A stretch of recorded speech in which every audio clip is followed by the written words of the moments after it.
So this one is going to depend slightly about where you live, what kind of terrain you're planning on crawling over, and also there's a lot of opinions. So again, this is just my opinions. This is what I found from running these things through countless battery packs and the kids zooming them around.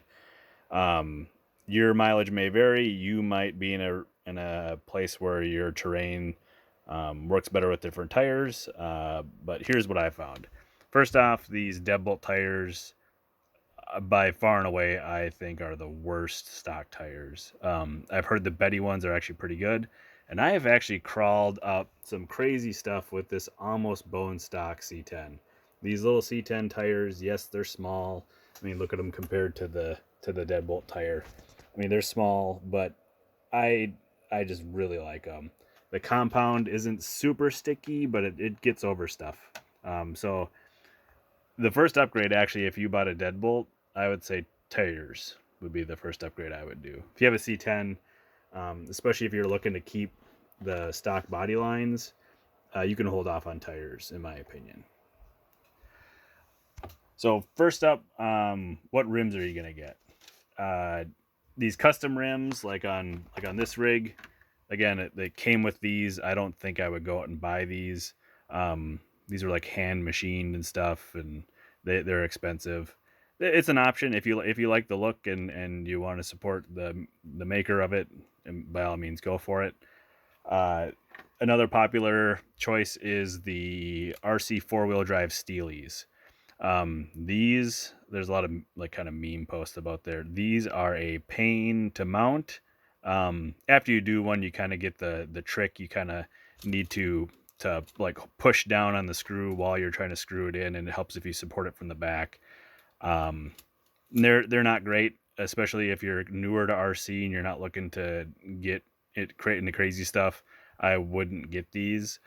They do have the added benefit. You can see I have it kind of mounted what would be kind of looked at backwards. So you get free offset, like massive offset by flipping these around. These are three parts. There's two stamped steel parts and then aluminum hub on the back. So the aluminum hub is supposed to be inside of here, and it would be mounted deep down inside there.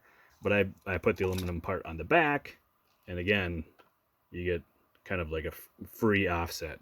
Whereas on this one, to get offset, I've actually got 5 millimeter extension axles on the front and the back.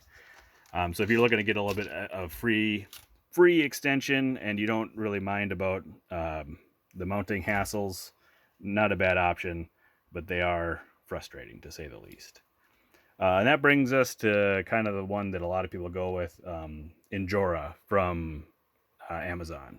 These beadlocks, uh, ignore the tires for now, but these beadlocks are super nice because it's 5 screws and you're done. Super easy to mount. They have a good bit of heft to them. You can get them in different colors. One of my favorite beadlocks because they're easy to use. Another style of beadlock from Injora are these ones. And again, these ones you can get in different colors. This is kind of the gunmetal gray. There's also like this kind of cool copper color, and there's a reddish color. But anyway, prepare yourself because those are not fake screws. Those are real screws. And they don't come assembled, so you got to put all those little tiny screws in there. Then the actual beadlock part is only these 6 screws on the back. But this front beadlock part is, like I said, those are real screws.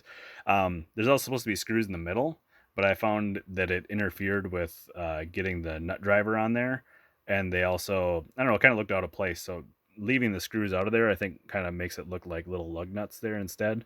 So I like the look with the screws out of there. So I probably think these are my favorite, but again, prepare yourself for fiddly bits because putting all the screws in.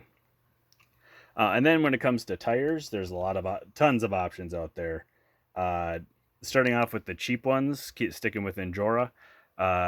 These people call them Chiracs for Chinese Hyrax, but like all of these tires from Injora kind of look like Hyrax. So I'm not sure when people say that they're running Chiracs, I'm not sure which one they're actually running. Here's a real Hyrax for comparison. So I don't know, you tell me which one's closest to that. Like maybe these ones are the closest to that.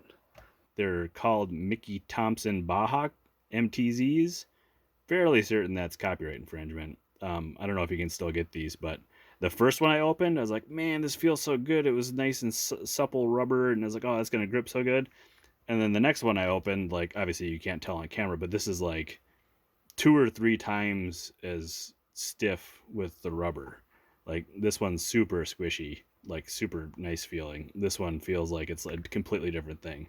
And the other three, so 3 were like this, and the unfortunately the first one I opened was actually good.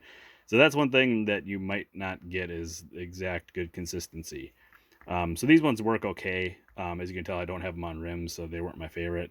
But these ones that, again, I think might be copyright infringement. They're called Super Swampers Rocks Tire. These ones are actually really good. I like these ones a lot. Um, my suggestion to people is to buy a set of these because you get the nice rims, and eventually, if you want to upgrade, you can always move on to the RC 4-wheel drive line. Um, these tires are the Patagonias, which kind of seem to be universally liked. I don't see very many people not liking them. They might not be their top performer, but these have by far the most wear and the most use out of mine, out of the rocks that we have here in Minnesota and the stuff in my yard and the course I made. These ones just rock. They're not super tall, so it's good. You don't really get a lot of that high up weight transfer problems, but I really like them. Also fairly well reviewed are these RC 4-wheel drive Wranglers. They seem to grip on just about everything, just like the Patagonias. Um, kind of like slightly OCD, so it kind of bothers me that the tread pattern is the same. Like you can't. It's non-symmetric, and you have to mount them. So that kind of bums me out. But they do work really good. The compound, they say it's the same compound, I think, but it feels slightly less soft. Um, but I have really good performance with these ones. And then long awaited was Proline getting into the game. So these are the Proline high racks. I not a huge fan. They work fine, but the beadlocks they come with, super easy to mount, only 3 screws, but they're plastic and it's super lightweight. So even if you buy these, and yeah, they have beadlocks, but you're probably going to end up buying aluminum beadlocks to put them on.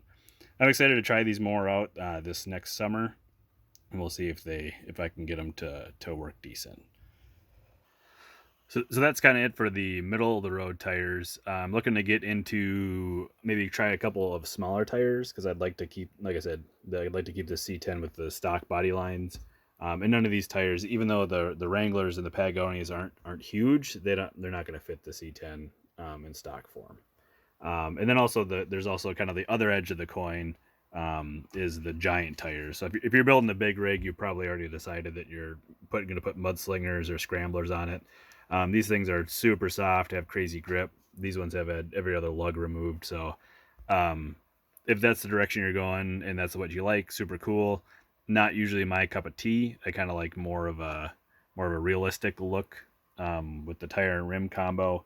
But yeah, so that's what I've found. Another thing, I run all my tires vented. Same thing with 10 scale stuff. What I like to do is I take them completely apart, and then I take a heated up soldering iron and poke a hole in them with the soldering iron.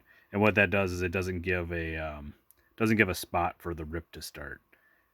It is a little bit more involved because you have to take it all the way apart and make sure you're not stabbing the foam with the hot soldering iron. But I find it makes the tire last longer. I've never ripped a tire that has been poked with the soldering iron versus just cutting it with like a diagonal pliers or something like that. So another personal preference thing, I like to have the tires able to kind of do more work and be more consistent, and I just find that they're more consistent that when they're all vented. If you try to seal them up, I've actually going up into the mountains, I've had tires like balloon up or shrink down because of the trapped air pressure inside. So I just, for consistency's sake, I run everything vented. I hope that some part of this is useful for you, so you can kind of see how I've been down the path of this hobby, where I've went, and where I hope to go. Hope it's useful. We'll talk to you later.